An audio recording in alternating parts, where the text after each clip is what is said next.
Bismillahirrahmanirrahim. Elhamdülillahi Rabbil alemin. Esselatu vesselamu ala Resulina Muhammedin ve ala alihi ve sahbihi ve sellem. Pek kıymetli misafirler, kıymetli hazırın, saygıdeğer beyefendiler, hanımefendiler, kıymetli çocuklar. Allah hepinizden razı olsun. Bu akşam Allah nasip ederse secde şehidi dava arkadaşımız, kıymetli ağabeyimiz Şehit Sacit Pişkin kardeşimize anma programını gerçekleştireceğiz. Allah hepinizden razı olsun. Programımız Kur'an-ı Kerim tilavetiyle başlayacaktır.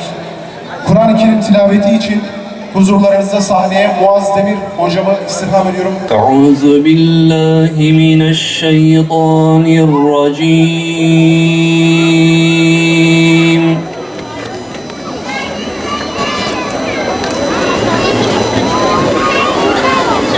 Bismillahirrahmanirrahim.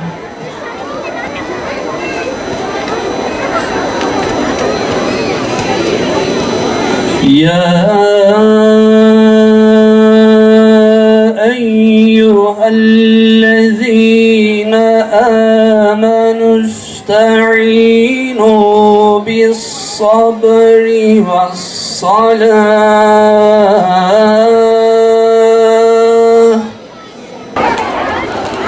ve lenebluvennekum bişey'in minel khawfi vel-cu'i ve naqsin minel emvali vel-enfusi ve's-semerat. Sadakallahul azim. Sivil toplum kuruluşların temsilcileri, değerli hanımefendiler, beyefendiler, sevgili gençler, hepinizi sevgi, saygı, muhabbetle selamlıyorum. Esselamu aleyküm ve rahmetullahi ve berekatuhu. Kıymetli kardeşlerim, bugün Adana'mızın yiğit evladı, dünyasını Allah'a satarak cennet karşılığına satan yiğit evladı, Şehadet Mektebi'nin öğrencisi, secde şehidi Şehit Sacit kardeşimizi rahmet ve minnetle anıyoruz. Onu katleden canileri, azmettiricileri de buradan bu vesileyle onları lanetliyoruz. Kıymetli kardeşlerim, onlar bizden bir sacit aldılar. Ancak binlerce sacit dirildi. Bu sacitler Adana'nın her sokağında var olacaklar. Sadece Adana'nın sokağında değil, Ankara'nın göbeğinde, mecliste de her birimiz birer sacitiz ve sacitin tevhid davasını haykıracağız inşallah. Onlar sacitleri katlederek biteceğini zannediyorlar. Ama Allah'ın izniyle daha güçlü, daha direnişli bir kuvvetle her mahallede bu kez onların karşısına dikileceğiz. Ya adaletle, hakla, merhametle sacidin davasını kabul edecekler ya da kinleriyle, küfürleriyle, zulümleriyle kahrolup gidecekler. Kıymetli kardeşlerim, Sacit kardeşimiz genel seçimlerden 2 ay sonra şehit oldu. Seçim sürecinde biz sürekli her platformda çağrı yaptık. her medyaya, televizyona çıktığımız zaman mitinglerimizde hep şunu söyledik. Biz dedik ki ayrıştırıcı dil değil, birleştirici dil kullanılsın. Huzur ve sekinet ortamı oluşturulsun. Biz savaşa değil, seçime giriyoruz dedik ama maalesef bu konuda sözümüzü dinletemedik. İnatla, ısrarla kullandıkları o kin ve nefret dili acı meyvesini verdi ve Sacit kardeşimiz il başkanımızla birlikte il başkanlığında namaza durmuş iken bıçaklı saldırıya uğradılar. İl başkanımız yaralandı. İl sekreterimiz Sacit Pişkin kardeşimiz ise sevdiği şehadete kavuştu. Rabbine kavuştu. Tabii biz şunu çok iyi biliyoruz. Sadece o bir şahsın, o kerestenin gelip o caninin tek böyle organize ettiği bir mesele, bir saldırı olarak değerlendirmiyoruz. Çünkü biz biliyoruz ki bu saldırının arkasında sürekli partimizi, Hüdapar'ı hedef gösteren, sürekli her platformda meydan gezerek, miting gezerek, televizyon ekranlarında sürekli partimizi düşmanlaştıran, hedef gösteren siyasi partilerdir. Toplumun en hassas olduğu konularda bize iftira atarak, partimizi hedef göstererek bu kardeşimizin şehit edilmesine ve onu katleden o katilin motive edilmesine vesile oldular. O katilin bu kardeşimizi katletmesini motive eden hiç şüphesiz ki partimizi sürekli hedef gösterip iftira atan, karalamada bulunan o Kemalistlerdir. Sadece Kemalistler değil kardeşlerim.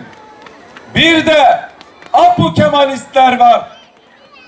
Onlar da sürekli partimizi hedef gösterdiler. Şu anda öyle bir oyun ve entrikanın içine girmişler. Şimdi de yine partimizi hedef göstererek şiddetle anmaya ve şiddetle özdeşleştirmeye çalışıyorlar. Biliyorsunuz kardeşlerim, şu an Gazze'de bir katliam var. Şu an Gazze'de gördüğünüz şehit Sacit gibi 40.000 insan var. Şu an gördüğünüz bu masum çocuklar gibi 20.000 insan var. Ve belki her saatte, her dakikada, her saniyede orada kardeşlerimiz katlediliyor. Ve Diyarbakır'da bir grup vicdanlı genç onları harekete geçirdi. Ve Siyonistlere açıktan destek veren ve bunu gizlemeyen bir kafeye girdiler. O kafede de bir protesto yaptılar. Ve bu protestonun sonucunda birileri kıyameti kopardı. Ve bu protestoda kardeşlerim bir sandalye dahi yerinden oynamamıştır. O kafenin camına bir taş bile dahi atılmamıştır. Ama buna rağmen öyle kirli bir propaganda başladılar ki kıyameti koparıyorlar. Biz biliyoruz onların da düşmanlığı nedir. Çünkü o gençler Allahu Ekber dediler. Tekbir! Tekbir! Tekbir! Onların düşmanlığı Allahu Ekber sloganınadır. Biz bunu çok iyi biliyoruz. Bunlar Kürtleri kendi değerlerinden uzaklaştırmak için, Kürtleri özellikle asimile etmek için bir projedirler ve bunu gece gündüz, sabah, öğlen, akşam aç karna, tok karna sürekli partimizi hedef göstererek iftira diyorlar kardeşlerim. Yok bilmem orada bir saldırı olmuş. Bunların geçmişi ve şimdiki hali çok temizmiş gibi bize insan haklarından bahsediyorlar. Kıymetli kardeşlerim, çok uzatmayacağım. 6-8 Ekim'de 53 insanımızı katledenler, sokakları ateşe verenler, iş yerlerini yağmayanlar, binaları, dernekleri onlarcasına saldırı gerçekleştirenler demokratik bir eylem gerçekleştirmiş gibi anlatıyorlar. 16 yaşında Yasin Börü ve arkadaşlarının sığındığı bir evde hiçbir inanç da yok. O eve içine saldırarak o gençlere çekiçle kafalarını ezerek yetmemiş, binadan atarak yetmemiş, yerden sürükleyerek bu da yetmemiş, benzin dökmüşler, bunları yapmışlar ve bunların üzerinden araçla geçiyorlar. Bu demokratik bir eylemmiş. Ve aynı şekilde hiçbir Kürdün, hiçbir Türk'ün, hiçbir kavmin bile örfünde, adetinde olmayan o katledilmiş gençlerin etrafında zılgıt çalarak oynamak da demokratik eğlenme olarak herhalde değerlendiriyorlar. Kıymetli kardeşlerim, helvadan put olan bunların demokratik eylemlerini biz çok iyi biliyoruz. En azından vicdan ehli kardeşlerimizin bunları görmesi gerekiyor. Biz bu demokratik sahtekarlardan insan haklarını öğrenecek değiliz. İnşallah temennimiz sadece bu yakalanan katili değil, bu işin arkasında şehit Sacid'i katledenin arkasında azmettiriciler de hukukun önüne çıkar, hak ettiği cezayı alırlar. Bu vesileyle şehit Sacid'in şehit olduktan sonra bizi arayan, taziyesini bildiren siyasi partilere ayrı ayrı teşekkür ediyoruz. Ve vefat eden Sacit kardeşimize tekrardan rahmet diliyorum. Yolu yolumuzdur. Hiç kimse bizi bu aziz yoldan geri çeviremez.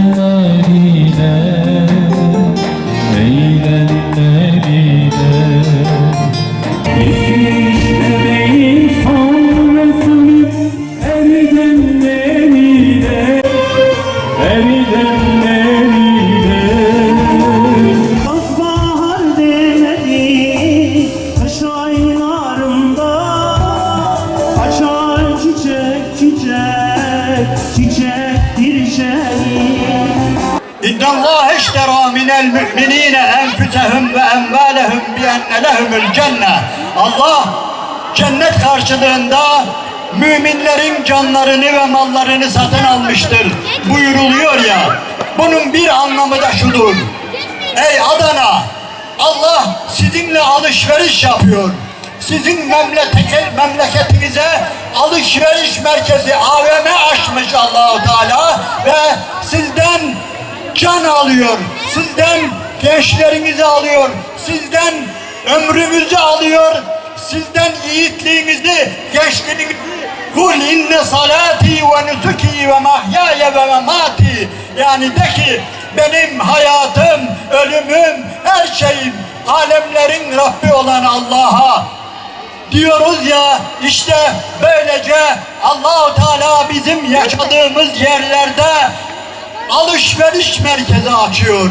Eğer Allah-u Teala bir yerden, gençlerden can almıyorsa, mal almıyorsa, onların vakitlerini almıyorsa, bu gerçekten büyük bir felakettir. Allah o memleketi unutmuş demektir. O memleketi defterinden silmiş demektir. Onun için gerçekten bu Adana için de ayrı bir şereftir, izzettir, onurdur ve Allah'ın büyük bir lütfudur, ihsanıdır. Çünkü Allah sizinle alışveriş yapıyor. Allah'ın nuru önce Gazze'deki o yavruların diline iniyor. Duyuyorsunuz değil mi? Telefonlarınızdan, internetten, medyadan görüyorsunuz değil mi? O Gazze'deki yavruların ağzından çıkan ayetlere bir bakar mısınız? O dualara bir bakar mısınız? O annelere bir bakar mısınız? Kucağında yavrularını taşıyan babaların okuduklarına bir bakar mısınız? Davetçilerimiz var. Durmadan Allah'ın dinine insanları davet ettikleri halde Gazze'deki kardeşlerimizin çağrısı öylesine dünyayı bürüdü ki, hem de dünyanın en ciddi yerlerini, üniversitelerini, meydanlarını, Londra'sını, Paris'ini öylesine bürüyüverdi ki. Niye? Çünkü Allah'ın nuru iniyor oraya. Bir delikanlı, bir yiğit eğer Allah'a kavuşmayı, Allah yolunda şehit olmaya karar vermişse, kafasına yazmışsa bu ne demektir biliyor musunuz? Bu dünyanın bütün sevgilerini atmıştır. Şehit demek dünyadan vazgeçmiş, mirasından vazgeçmiş, dükkanından vazgeçmiş, otomobilinden vazgeçmiş, her şeyinden vazgeçmiş ve Allah'a gidiyor. Nice hocalar, nice davetçiler, nice ilahiyatçılar bağırıp çağırıyoruz, insanları İslam'a davet ediyoruz. Ama bir sacidin çehresi gibi olmuyor. Bizim bunca çırpınışımız, bağırmamız, çağırmamız, yazmamız, çizmemiz, konuşmamız, bir kardeşimizin, bir Yasin Bölü'nün, bir Aytaş Baran'ın verdiği mesajı vermiyor. Gazze'li yavruların verdiği mesajı vermiyor. Onun için unutmayalım ki eğer bir yerde şehadet varsa üzülmeyin. Vallahi Allah orayı seviyor. Biz biliyoruz. Küfrün en büyük özelliği, bugünün kafirlerinin, bugünün zalimlerinin en büyük özelliği söylediğimiz gibi, yani hani o boğa güreşlerinde kırmızıyı gören boğanın hücum ettiği gibi, bugünün zalimlerinin, bugünün emperyalistlerinin ve kafirlerinin en büyük özelliği, nerede bir haya var, nerede bir edep var, nerede bir kızaran yüz var, nerede bir tesettür var, nerede bir vicdan var, nerede bir Kur'an var, hemen oraya saldırdıkları gibi saldıracaklar. Ama bu defa karşılarında hazır kıta Müslümanları bulacaklardır. Bunu unutmayalım. Bu bizim görevimizdir. Bu anlamda hep hazırlıklı olalım. Unutmayalım. Ve ne zaman ki eğer biz karşı çıkarsak, Allah'ın dinine savaş açanlar eğer ilk etapta karşılarında hazır kıta olarak bizi bulurlarsa Allah'ın izniyle bundan sonra geri çekileceklerdir, susacaklardır, çenelerini kapatacaklardır. Bunu unutmayalım. Allah-u Teala bizden bunu istiyor. Amin. Allahümme ya Rabbel alemin, Esma-i Hüsna'nın hürmetine, Enbiyanın, evliyanın, sülahanın, şühedanın dualarının hürmetine Gazze'deki Müslüman kardeşlerimizi koru ve muhafaza eyle. Onların gücüne güç kat ya Rabbi. Ayaklarını sebat eyle ya Rabbi. Atışlarını isabet eyle ya Rabbi. Sebir, sebat, sekine, zaferler onlara ihsan eyle ya Rabbi. Ya ilahel alemin.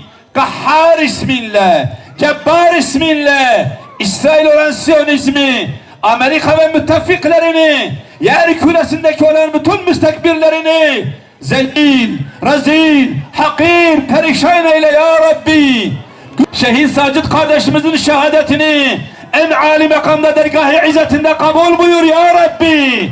Kıyamet gününde Uhud şehitleriyle, Bedir şehitleriyle beraber haşru cem eyle ya Rabbi. Arkada bıraktıkları evlatları salihlerden eyle ya Rabbi.